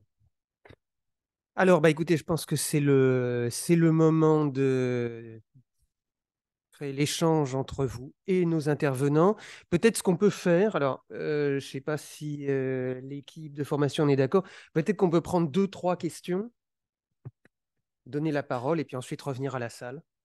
Si ça vous va, il faut qu'on fasse passer le micro. J'ai bien retenu que vous aviez demandé la parole. Monsieur, devant. Voilà. Et puis, notre ami Laurent Gibowski, puis Pierre, juste après. Oui, ma question, c'est sur. Moi, j'ai commencé à faire des études de droit en 64, donc la guerre d'Algérie est terminée depuis 2 ans. Les lois d'amnistie, dans le cadre des accords d'Évian, ont opéré. Reste à juger les actes de l'OAS et puis les actes également de ceux qui avaient porté les valises, enfin, pour le dire comme ça, et des FLN. Et j'ai souvenir qu'à ce moment-là, les avocats, en permanence, mettaient en avant la question de l'infraction politique. Pour distinguer vraiment donc de l'infraction de droit commun pour des questions d'honneur, ça va de soi, mais également pour le régime de purger la peine qui va venir ensuite. J'ai suivi le procès Erignac, pardon, comme tout le monde dans la presse. J'ai pas le sentiment que les avocats avaient soulevé cette question-là, et j'ai l'impression qu'aujourd'hui on ne parle plus d'infraction politique avec les conséquences de ça. Comment comprendre un petit peu cette disparition, je dirais?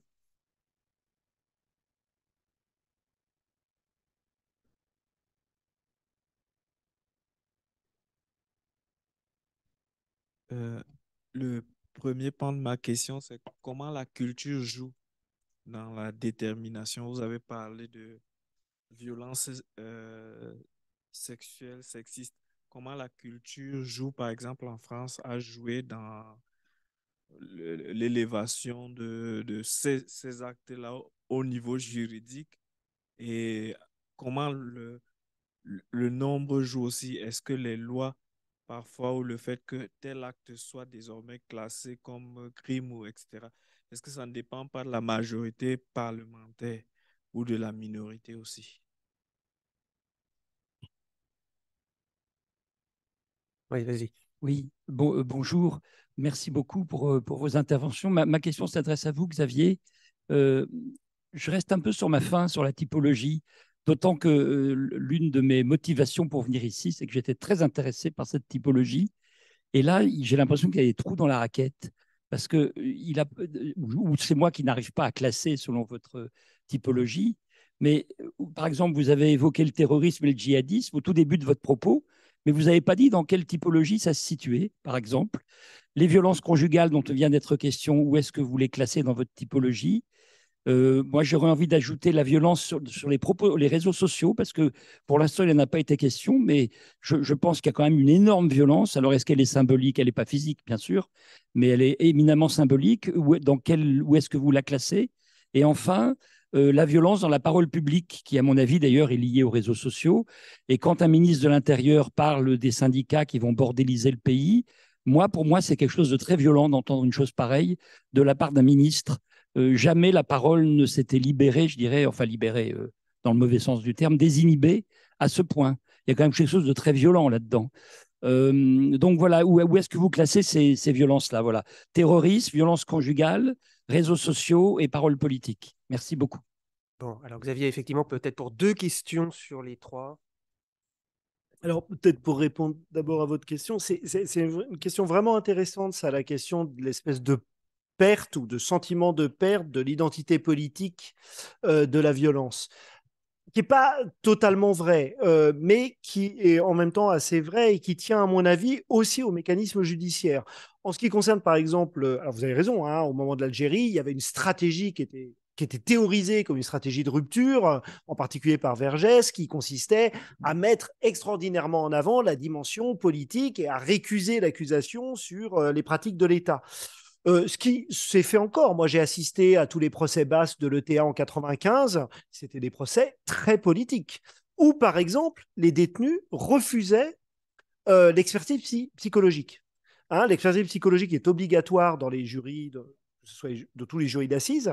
Les basses la refusaient systématiquement. Ça sera pareil dans le cas d'Erignac. Erignac, c'est un peu différent. Ça dépend de quelle personne vous parlez. Ferrandi sera quelqu'un, donc le responsable du commando qui a tué Erignac, sera quelqu'un qui va reconnaître son combat politique et qui va l'affirmer pleinement. Yvan Colonna, pas du tout. Il le refusera. Mais il le refusera en stratégie de défense, puisque lui, il disait en substance, moi, je l'ai rencontré en prison, Yvan Colonna, quelques mois avant qu'il soit assassiné. Un mois, il m'a toujours dit, je n'ai jamais appartenu au FLNC. Enfin, ça va, bon, on sait très bien, on est entre nous, bon. Mais non, il niait systématiquement. Donc là, c'est une vraie stratégie. Et par contre, ce qui est intéressant, c'est sur le djihadisme. Le djihadisme, actuellement, les procès, j'en ai fait pas mal, les procès des djihadistes, là, il y a une vraie volonté de pathologisation ou de surcriminalisation de l'action djihadiste. C'est-à-dire, les djihadistes, il y a l'idée de dire, soit c'est des fous, donc vraiment, il y a une pathologie, et les psys ont acquis un rôle absolument central dans les procès de djihadisme, ils sont devenus totalement centraux, des fois ils disent n'importe quoi, j'aime pas les psys, bon. Mais, enfin non, j'aime bien, mais je trouve que franchement, dans les procès, dans ces procès terreaux, ils disent, me semble-t-il, parfois absolument n'importe quoi. Donc il y a une pathologisation ou une surcriminalisation. C'est-à-dire qu'on dit en gros, soit c'est des fous, soit c'est tous des petits délinquants des quartiers populaires qui ont viré au djihad. Or, c'est totalement faux dans les deux cas. Vous avez 8% de gens qui ont des troubles psychiatriques, c'est-à-dire que vous avez 92% qui n'en ont pas. Et vous avez 57% des gens qui sont terro-islamistes actuellement en prison, qui sont des primo-incarcérés et primo-judiciarisés. C'est-à-dire qu'ils n'ont pas de passé judiciaire avant eux. Vous direz qu'il y en a quand même 43%. Mais ça ne veut pas dire que vous avez massivement des Koulibaly et des Mohamed Merah en prison sous l'étiquette terro-islamiste. Donc cette stratégie de dépolitisation, elle passe en effet par la surcriminalisation ou par la pathologisation, qui sont en ce moment en effet très en vogue. Et alors, juste pour répondre, vous avez raison d'être frustré, parce que moi aussi, je suis assez frustré par ma typologie. Toutes les typologies sont frustrantes parce qu'on ne trouve jamais automatiquement. Alors, cela dit, si, le terreau, c'est une violence instrumentale. Quoique, ça dépend lequel. C'est une violence qui va avoir un objectif précis, défini. On va mettre des bombes pour obtenir la libération de son territoire, pour obtenir le fait que les forces d'occupation quittent le pays ou la région, dans le cas de l'IRA, etc. Dans le cas du terreau djihadiste, c'est un peu particulier, en particulier celui de Daesh. Parce que là, la dimension instrumentale n'est pas toujours très claire. Définir la dimension instrumentale stratégique des attentats du 13 novembre, c'est pas très clair. C'est pas évident. C'était quoi l'objectif véritablement, ou même le 11 septembre 2001. Bon, donc de là à la situer en en violence identitaire, moi je pense que par exemple le 11 septembre 2001 relèverait presque plus d'une forme de violence d'identitaire, de s'en prendre à une identité libérale qui est celle des grandes démocraties libérales actuelles. Mais ça reste une violence instrumentale. Après, les violences des réseaux sociaux, la violence que vous ressentez dans les mots de Darmanin me semble beaucoup plus relever des violences symboliques. Mais ça montre aussi que le rapport à la violence, que disait aussi très bien Véronique dans le cas des violences sexuelles, a quand même considérablement changé selon les époques. Je pense que, par exemple, dans l'entre-deux-guerres, les mots de Darmanin seraient passés complètement inaperçus. Il fallait voir le niveau de violence des échanges politiques qu'il y avait, y compris à l'Assemblée nationale, et qui n'était pas que symbolique, parce que des fois, ça y allait, mais on était dans un niveau de violence, d'insultes. Je me suis amusé, enfin, c'était pas très amusant d'ailleurs, à lire la presse antisémite des années 30, mais il faut voir ce qui s'écrivait à cette époque. Plus jamais personne n'écrira, y compris presque sur les réseaux sociaux. Pour les réseaux sociaux, c'est vrai qu'il y a du relâchement. Mais bon, voilà. Voilà ce que je pouvais dire. La question relative à la culture. Oui, non, Pour la c'est culture et intéressant. droit. Je rebondis sur à la fois ce que vous évoquiez, monsieur, et la réponse de Xavier. C'est vrai que quand on fait de l'histoire, moi je suis assez d'accord avec Xavier, j'ai le sentiment qu'on est plutôt à fleur et moucheté actuellement dans les propos qui sont portés.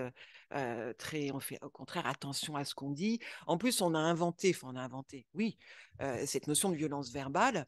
Il y a encore 30 ans ou 40 ans, vous parliez de violence verbale, tout le monde vous regardait en disant mais de quoi elle nous parle la dame? Donc, on a inventé d'une certaine façon, on a inventé des catégories pour donner du sens à des faits qui sont aussi anciens que le monde, parce que les insultes et les menaces, c'est extrêmement vieux. Mais manifestement, en matière de violence, Xavier en a évoqué quelques-unes, mais enfin, on pourrait multiplier les typologies à l'envi. Ce qui est intéressant, c'est qu'on en voit partout. Et je crois qu'il n'y a plus aucun espace de la vie intime, collective, sociale, familiale, professionnelle, dans les transports en commun, enfin tout, ou scolaire, bien évidemment, en matière de santé. Enfin, un petit test intéressant, c'est le nombre d'observatoires aujourd'hui qui existent sur les phénomènes violents. Je crois qu'il en existe à peu près pour tout. Pour tout. Ça veut dire quelque chose. Nous, sociologues, et je pense que Xavier aussi en tant que politiste, quand on travaille sur l'objet violence, on va travailler sur l'intérieur de l'objet, mais on va aussi travailler sur la place que cet objet prend à un moment dans une société, à un moment donné, et pourquoi il prend cette place-là. Ça nous intéresse aussi. Pourquoi il la prend aujourd'hui alors qu'il ne l'avait pas hier? Qu'est-ce que ça signifie de notre monde social à un moment donné qu'on accorde autant d'importance à la violence? Quels mots on va lui accorder? Par exemple, quand vous dites c'est extrêmement violent, l'expression de Gérald Darmanin, ça veut dire des choses sur vous aujourd'hui à notre époque.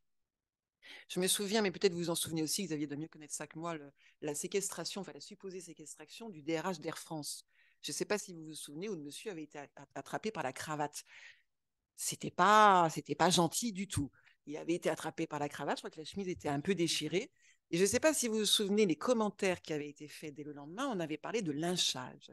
De lynchage. Et quand j'ai entendu ce mot-là, je me suis dit, mais jamais on aurait dit ça il y a 15 ans, il y a 20 ans, il y a 30 ans. On aurait peut-être rigolé en disant, bah, le monsieur, oui, effectivement, il s'est fait un peu malmener. Le mot lynchage, il est lourd quand même, de sous-entendu, d'historique, de faits précédents, etc. Donc, les mots ont un sens.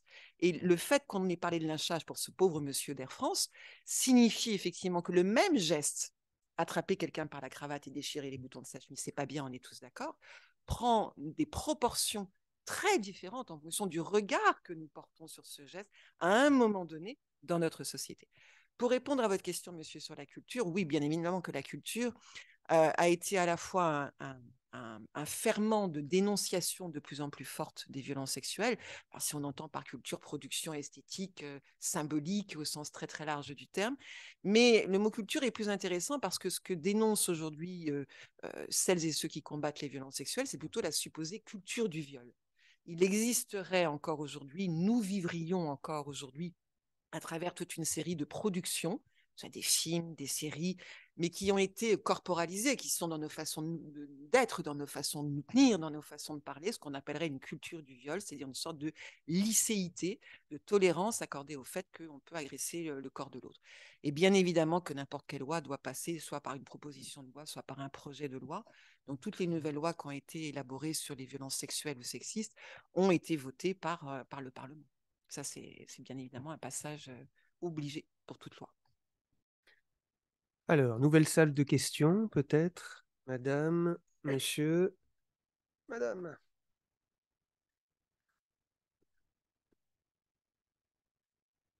Oui, bonjour. Donc le sujet, c'était vivons-nous une époque violente? Donc voilà, vous essayez d'objectiver avec des chiffres. Mais vous dites aussi que la partie subjective est très importante parce que c'est notre rapport à la violence qui fait qu'un acte voilà, qui ne nous aurait pas effleuré voilà, aujourd'hui paraît absolument insupportable, un peu comme le film La guerre des boutons, alors qu'aujourd'hui, il y a une bagarre en cours de récréation. Effectivement, ça va en justice. Et il y a aussi, voilà, et j'avais envie de plus vous entendre dire, alors ça peut être un progrès, hein, le fait qu'on est encore plus sensible à la violence aujourd'hui. Est-ce que ça peut être considéré comme un progrès? Et j'ai entendu aussi que dans les sociétés occidentales, bah, depuis les crises économiques, enfin depuis les années 70, voilà, demain n'était plus synonyme de meilleur, et que c'est ça qui faisait violence et qui donnait ce sentiment d'être dans des sociétés très violentes. Parce qu'avant, on était dans l'idée d'un progrès linéaire, ce qui n'est plus le cas aujourd'hui. Alors, voilà, je voulais vous entendre là-dessus, savoir si, voilà, si développer. Monsieur. Oui, moi je me pose la question parce qu'on entend souvent dans le discours un peu mainstream de dire oui, c'était mieux avant. Alors, est-ce que vous seriez en mesure de dire, par exemple, aujourd'hui dans la société française en 2023, est-ce que la société est plus ou moins violente, en dehors de la question de la représentation de la violence, qu'en 1980 ou en 1970, par exemple? Parce que souvent, c'est ça, c'était oui, dans les années 60, dans les années 70, ah, la France était bien tenue, c'était mieux avant. Voilà. Est-ce qu'on peut dire, est-ce que vous avez des indicateurs pour répondre à cette question? Merci. Et il y a une dernière question. Oui. Moi, je me demandais, vous avez pointé du doigt sur les violences sexistes et sexuelles autour des viols, la question de pourquoi est-ce qu'ils sont, enfin, comment est-ce qu'ils sont traités par la justice et les deux paradoxes que vous mettez en lumière. Je me demandais s'il n'y avait pas un peu un lien de cause à effet du fait qu'il y a un très faible taux qui passe aux assises de faits. Et du coup, est-ce que ça n'a pas un lien avec le fait qu'il y ait très peu de cas qui soient reportés, justement, qui soient donnés à la connaissance de l'institution. Et l'autre question que j'avais, c'est par rapport à la complexité que vous pointez du doigt un peu dans votre conclusion. Est-ce que cette complexité, elle n'est pas aussi... est-ce que le fait que vous dites l'institution judiciaire belle plutôt que de hurler, est-ce que c'est pas aussi peut-être un peu lié au fait que les personnes qui tiennent, qui encadrent, qui dirigent cette institution judiciaire n'ont pas de l'intérêt personnel ou de par leurs identités à faire en sorte que l'institution judiciaire ne hurle pas trop? Alors, il y a quand même deux questions qui se rejoignent, il me semble, les deux premières autour de la question de la sensibilité à la violence comme progrès. Les années 60, 70, enfin, les 30 glorieuses, bon, qui sont aussi quand même la période des crimes racistes à Marseille ou Ouais, c'est ça. d'autres joyeusetés, donc c'était pas... voilà. Alors, je vais essayer de faire la jonction entre les deux, mais Xavier pourra aussi sans doute dire des choses. C'est très compliqué de répondre à votre question, monsieur, parce que de quoi parle-t-on? Est-ce qu'on doit apprendre... Le mot violence ne veut strictement rien dire. Enfin, je veux dire, il recouvre une telle diversité de faits et on peut y faire entrer tellement de phénomènes et d'événements que, avant de pouvoir établir si c'était mieux avant ou moins bien, chose à laquelle je ne me risquerai jamais de répondre, bien évidemment, en tant que sociologue, il faut pouvoir se donner un objet commun. C'est déjà l'énorme difficulté que l'on a. Même si on prend, par exemple, Xavier en parlera, mais la rubrique violence politique, qu'est-ce que ça veut dire aujourd'hui? Qu'est-ce que ça voulait dire il y a 10 ans? Qu'est-ce que ça veut dire il y a 20 ans? Donc, on a bien affaire à chaque fois à une question de définition et d'indicateur. définition d'une part, de quoi parle-t-on, et d'indicateurs d'autre part. Alors si maintenant on fait l'effort quand même d'essayer de répondre à cette question, il me semble pour ma part que nous vivons dans des sociétés physiquement moins violentes que par le passé, si on écarte certains épisodes, comme pourrait dire Xavier, si on écarte certains territoires. Il me semble que le mainstream, effectivement, c'est des sociétés qui sont moins violentes, c'est-à-dire qu'en gros, on se tape moins, on se tue moins par rapport à il y a 20 ans, il y a 30 ans, il y a nonobstant des pics, effectivement, qui peuvent arriver à certains moments, et ça dépend des territoires, et ça dépend des milieux sociaux. À chaque fois, il y a du ça dépend de toute façon. C'est extrêmement difficile de pouvoir affirmer de façon très large comme ça les choses. Mais moi, je pense effectivement... Pardon ? Il n'y a plus de duel entre hommes politiques. En revanche, nous vivrions, alors moi je mets du conditionnel là-dessus, dans des sociétés plus violentes que par le passé, au regard des multiples violences qui ne passent pas par le corps, dont nous avons pris conscience ou que nous avons estimées comme étant des violences depuis, au fond, assez récemment à l'échelle de l'humanité. On voit apparaître la notion de violence morale dès la moitié du 19e en réalité, donc ça ne date pas non plus d'hier cette affaire. Pour les objectiver, c'est quand même extrêmement coton, c'est le moins qu'on puisse dire, parce que c'est des violences qui ne passent pas par le corps, du coup elles passent par quoi? Par des phénomènes d'emprise, de séduction, des affects, les violences symboliques qu'évoquait Xavier, effectivement, les violences morales, toutes ces violences qu'on a mis en avant comme étant des violences aussi, voire même plus importantes que les violences qui ne passent pas par le corps. Aujourd'hui, on a le sentiment qu'elles bruissent de partout. De toute façon, dès qu'on cherche la violence, on la trouve d'une certaine façon. Donc, de ce point de vue-là, il semblerait que nous vivrions dans des sociétés plus violentes que par le passé, mais au regard de nouvelles catégories ou d'une nouvelle nomenclature de gestes et de comportements qu'auparavant, nous n'aurions jamais qualifiés comme tels. Alors, ça fait faire lien avec ce que vous évoquiez, madame. Est-ce que le fait de combattre la violence et de vivre dans des sociétés moins violentes en l'occurrence que par le passé, est un progrès? Ça a été considéré comme un progrès par beaucoup. Le processus de civilisation, en gros, c'est ça. C'est ce pari un peu dingue, d'une certaine façon, de dire nous devrions avoir la capacité de vivre les uns avec les autres sans nous taper dessus. C'est ça le vœu. Et c'est un vœu magnifique. Enfin, je crois que personne ne trouverait à redire là-dessus. En revanche, ce sont les éventuelles dérives auxquelles il peut conduire, ce sont les impatiences qu'il peut générer, c'est la grille de lecture de la réalité sociale qu'il nous donne. C'est un peu ce qu'on appelle le syndrome de Tocqueville dans notre jargon à nous. C'est-à-dire que peut-être que nous vivons dans des sociétés finalement pas si violentes que ça, mais la moindre violence qui vient à être mise en lumière est du coup beaucoup moins bien vécue qu'elle ne le fut dans des sociétés où les violences étaient beaucoup plus banalisées. Vous avez parlé des violences scolaires, effectivement, vous avez parfaitement raison. Parfois, une violence scolaire, c'était la guerre des boutons. Éventuellement, les gamins s'en reprenaient une par le père quand ils rentraient à la maison et la mère à cause du pantalon déchiré. Aujourd'hui, c'est une violence avec 3 circonstances aggravantes qui va en justice. Et vous faites bien de nous interpeller sur le phénomène de pénalisation et judiciarisation. C'est-à-dire que nous n'avons jamais autant pénalisé de comportements aujourd'hui par le passé. Le code pénal, il grossit d'année en année. C'est-à-dire qu'on pénalise de plus en plus et on dépénalise beaucoup moins. Il y a un mouvement totalement asymétrique. Qu'est-ce que ça veut dire d'une société à un moment donné lorsqu'elle éprouve le besoin de pénaliser autant des comportements qui... Je ne dis pas que c'est bien ou c'est mal, on n'est pas dans le jugement moral de toute façon en tant que chercheur, puis on est là pour réfléchir.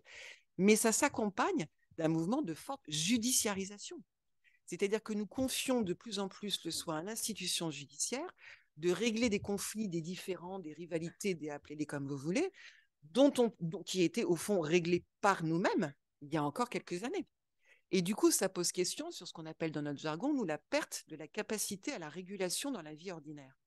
C'est-à-dire que nous avons peut-être perdu, et en tant qu'adultes, et en tant que citoyens, en particulier quand il s'agit de la violence des jeunes, peut-être avons-nous perdu ou amoindri notre capacité à mettre des butées, à incarner au fond l'autorité et la loi, la tendance étant souvent, notamment en matière de violence sexuelle, d'aller porter ça auprès de l'institution judiciaire, qui bien évidemment explose littéralement. Pas étonnant qu'elle explose. On voit le mouvement augmenter d'année en année depuis au moins le début des années 80. C'est-à-dire qu'on lui confie le soin de régler, y compris des différends entre voisins.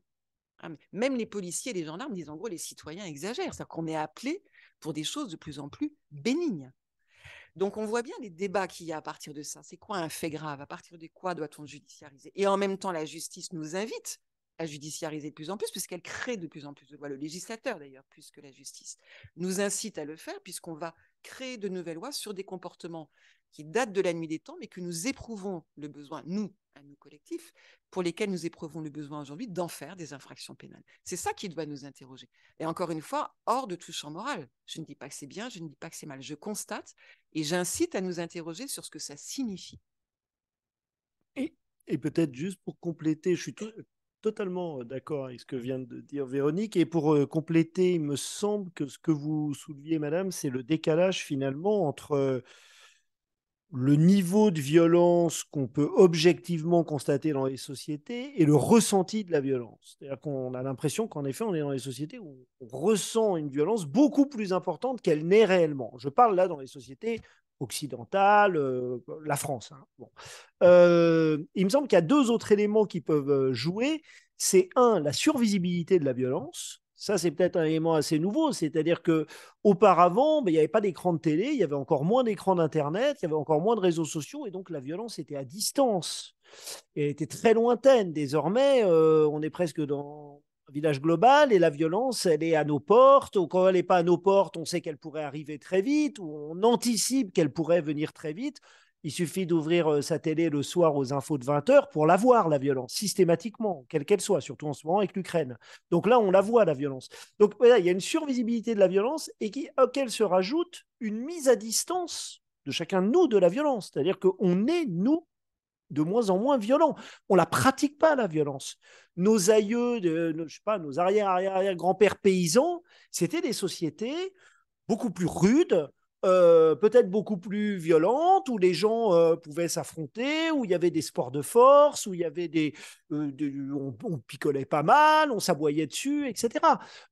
Maintenant, on est des êtres surcivilisés. Je pense que c'est un problème d'ailleurs. Hein. Combien ici se sont battus au cours de cette dernière année? Moi, je ne pense pas qu'il y ait grand monde qui se soit battu. Combien pratiquent la violence? Hein, je ne pense pas qu'il y ait grand monde qui la pratique au quotidien. Et dès lors, la violence, c'est aussi devenu une ressource pour des micro-groupes qui, eux, peut-être continuent de la pratiquer. Et vous avez peut-être expérimenté, ça m'était arrivé il y a 1 an ou 2, je ne me rappelle plus exactement, j'étais dans un métro, et puis il y avait plein de gens dans le métro, enfin pas plein de gens d'ailleurs, il y avait quelques personnes, et tout d'un coup rentre un groupe de jeunes un peu turbulents, capuches, etc., qui parlent des wesh-wesh, enfin, vous ne comprenez rien à ce qu'ils disaient, mais... Et il commence à s'en prendre plus ou moins, mais un peu, voilà, à une jeune fille qui était là. Mais c'était étonnant de voir comment réagissaient tous les gens dans le wagon.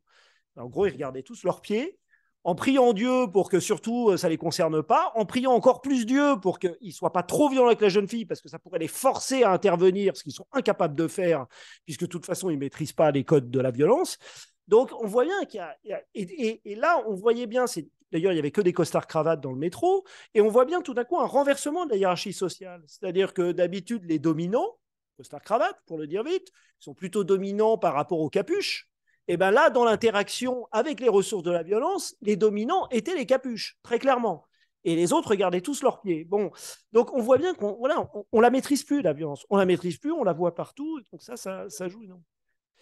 La violence routière, oui, oui, mais elle ne s'appelait pas automatiquement violence routière à une certaine époque. C'était même une marque de virilisme, de rouler à 140, cigarette au vent. Maintenant, la violence est même fumée dans... Vous imaginez quelqu'un... moi j'ai eu des cours à la fac où les profs fumaient. Mais j'imagine si en amphi, je sortais ma cigarette pour fumer devant mon amphi de première année. Là, ils iraient immédiatement saisir la présidence. Enfin, ça serait le scandale absolu. Et sur les faits objectifs, oui, est-ce qu'on est dans une société plus violente? Il y a quand même des faits objectifs. Un meurtre, par exemple. Ce que dit Véronique est vrai sur les viols. Les viols, c'est compliqué de dire parce qu'à une certaine époque, n'était pas comptabilisé comme viol. Bon, un meurtre, ça reste un meurtre. Donc ça, voilà. Et ça, quand même, objectivement, il y a eu des historiens qui ont écrit sur l'histoire des homicides en Europe qui montrent très bien qu'actuellement, on est dans une société où il y a très peu d'homicides. Très, très peu, par rapport à ce qu'il y avait il y a 1 siècle, ou il y a 2 siècles, ou même d'ailleurs dans les années 20 ou 30. Hein, les manifestations dans les années 30, les années 20, les années post-guerre, où il y avait une vraie milicianisation de la rue, ça se jouait à coups de camelot du roi avec des barres de fer, et c'était des manifestations extrêmement, extrêmement violentes. Les Gilets jaunes a été peut-être un des rares moments, précisément, c'est pour ça que les Gilets jaunes ont choqué, Et je parle des deux côtés. Des deux côtés, parce que la violence policière lors des Gilets jaunes a été exceptionnelle. On n'avait jamais connu ça. Jamais connu ça. Voilà. Et là, il y a eu un relâchement des contraintes professionnelles qui a été très fort, avec un niveau de violence extrêmement puissant. Mais c'est un. Voilà. Les Gilets jaunes, ça a été un cas un peu unique. Manifs, ces 30 dernières années, sont plutôt modérés. Alors écoutez, on aurait le temps. On doit arrêter dans 4 minutes. Peut-être une dernière question.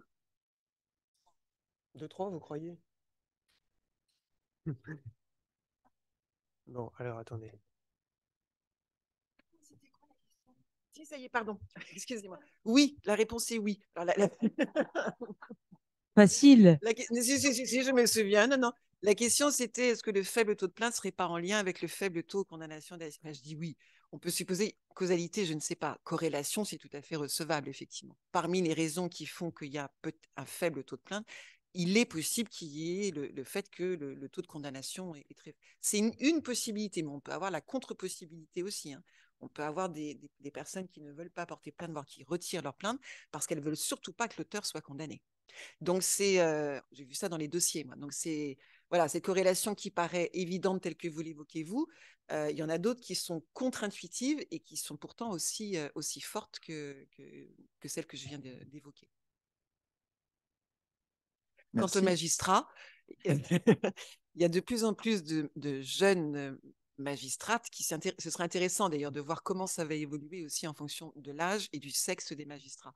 Néanmoins, on observe qu'il y a maintenant une féminisation croissante et même majoritaire du monde de la magistrature et que pour l'instant, ça n'a pas d'incidence, ça n'aurait pas d'incidence, mais c'est trop tôt pour pouvoir avoir le recul nécessaire sur les décisions judiciaires qui sont rendues. Merci. Oui, j'y vois un peu plus clair. J'avais une ou deux interrogations sur la violence au travail, par exemple. C'est depuis ces 25-30 dernières années sur des délocalisations qui finalement abandonnent les ouvriers sans trop de dialogue social. Je pense à Orange aussi, tous ces phénomènes de suicide là, qui ont bouleversé un peu notre société. Comment on peut classer ça aujourd'hui? Je pensais aussi à la violence du Covid, quand on a vu pendant la mort, comment accompagner les morts finalement. Est-ce que ce n'est pas une forme de violence dans notre société quand on voyait des cercueils à Rungis? Voilà, qu'est-ce que ça produit dans nos consciences finalement, cette violence-là ou pas? Est-ce que vous en parlez?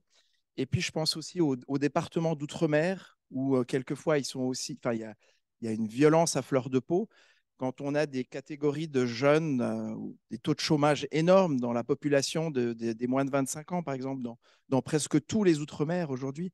Donc, comment aussi catégoriser ça finalement, ces violences qui ne sont pas physiques, quoique elles peuvent le devenir, mais je pense à Mayotte, je pense à la Guyane, je pense à des territoires quand même qui sont un peu oubliés. Voilà. Oui. En fait, je trouvais ça très intéressant, votre remarque sur les codes de la violence, en disant qu'ils n'avaient pas les codes, ils ne savaient pas réagir. Est-ce que finalement, quand on est dans des sociétés qui sont de plus en plus ouvertes, de plus en plus mélangées, on ne connaît pas forcément les codes des uns et des autres, et du coup, cette sensibilité à la violence est encore plus exacerbée? Et auquel cas, comment est-ce qu'on peut apprendre ces codes?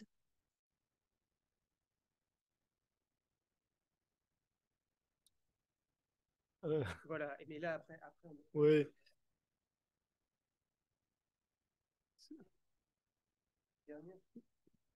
Toute dernière. Tout d'abord, merci. En fait, par rapport à ce que vous avez dit tout à l'heure, et notamment par rapport à la manière dont vous avez commencé la présentation en disant que la violence, c'était un empêchement d'une certaine capacité à accomplir quelque chose, je me demandais si on n'en arrivait pas à un questionnement un peu d'une violence presque métapolitique, une dépossession de notre capacité collective à réguler la violence, en fait. Et comment, si on pouvait essayer d'analyser un peu les différents stimulus dans la société qui nous font agir ou interagir ensemble, comment tous ces différents stimulus nous dépossèdent un peu de notre capacité à réguler la violence et nous obligent justement à la judiciariser, à l'individualiser. Enfin, est-ce que la violence ne serait pas passer à ce niveau-là un peu presque supérieur, en fait, de dépossession de notre capacité à la réguler. C'est compliqué. Hein. Je réponds quelque chose, Xavier? Non, juste, mais après, ça nous servira de conclusion. Voilà, mais on ne peut pas faire les territoires d'outre-mer, le Covid et la violence au travail. Mais ce que je trouve étonnant dans la façon dont vous l'évoquez, c'est que vous mettez le mot violence sur toutes ces choses-là. Là. Moi, je suis toujours embarrassée ce que j'entends ça, parce que moi, j'aurais plutôt tendance, en tant que sociologue, bien évidemment, c'est mon métier, mais également en tant que personne, à faire de la violence un éventuel résultat de quelque chose. Mais pas à en faire une présentation directe, parce que alors on le met partout, et du coup, je suis toujours un peu, je me dis, mais comment on va aborder ce sujet-là si d'emblée, on le met avec la rubrique violence? C'est-à-dire que le mot violence, dès lors qu'on le met sur un phénomène, moi j'ai le sentiment qu'on s'empêche de penser. J'exagère, je caricature un peu. Mais il fait tellement peur, ça fait mal et ça fait peur, la violence, au fond. Et si on le met un peu à toutes les sauces, entre guillemets, analysons les relations au travail, analysons ce qui se passe dans les territoires d'outre-mer, analysons ce qui s'est passé pendant le Covid. Tout à fait d'accord. En revanche, je pense que le mot violence a tendance à squeezer cette analyse. On a des espèces de comment dirais-je, de pensées communes bas de gamme, j'ai envie de les appeler comme ça, avec ce mot de violence. On a l'impression quand on a dit c'est violent, alors on peut rentrer à la maison et on a terminé de bosser. Ben non. Éventuellement, décidons collectivement, ce qu'on ne fait jamais du reste, hein, ou très rarement, de dire oui, nous estimons que ça c'est violent. Ça, c'est un excellent exercice. J'ai essayé de le faire avec des mamans d'école quand un de mes enfants était petit, c'était une catastrophe. J'avais essayé de proposer ce groupe en disant essayons d'établir ensemble ce que nous appelons violence ou popo. Rien que l'idée de dire ne mettons pas le mot avant la chose. Analysons la chose. Nous avons cette capacité d'analyser les choses, pour rebondir sur ce qu'a dit le jeune homme à la fin. Enfin, j'espère que nous avons cette capacité. Redonnons-nous cette capacité d'analyser les phénomènes sociaux au sens très large du terme et décidons ensemble si oui ou non c'est violent. Mais arrêtons de nous faire imposer par on ne sait pas trop quoi ou qui d'ailleurs l'appellation et la qualification de violence qui, je trouve, est un obstacle aujourd'hui réflexif.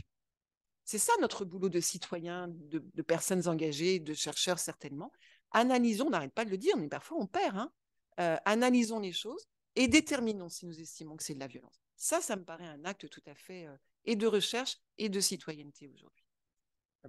Oui, non, je suis d'accord. Et c'est vrai qu'on voit bien qu'on a affaire à des choses très, très différentes. La définition de Galtung que je donnais sur la violence structurelle, elle me paraît tellement énorme qu'elle en devient complètement imprécise et on ne sait pas quoi faire rentrer dedans, ou plus exactement, on peut faire à peu près tout rentrer dedans. C'est exactement le même débat sur le terme de terrorisme. Le terme terrorisme, on pourra débattre mais des heures et des heures sur qui est terroriste, qui ne l'est pas, on n'y arrivera pas. Et d'ailleurs, tous les États du monde, tous les États ne se sont pas mis d'accord sur une définition universelle du terrorisme. Hein, donc il y a toujours des...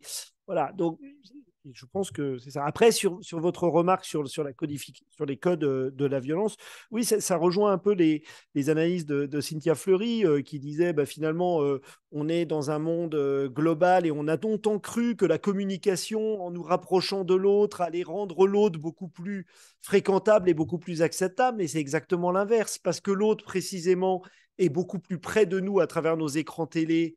L'autre, ça peut être l'islam, ça peut être l'oriental, enfin celui en gros que l'on redouterait.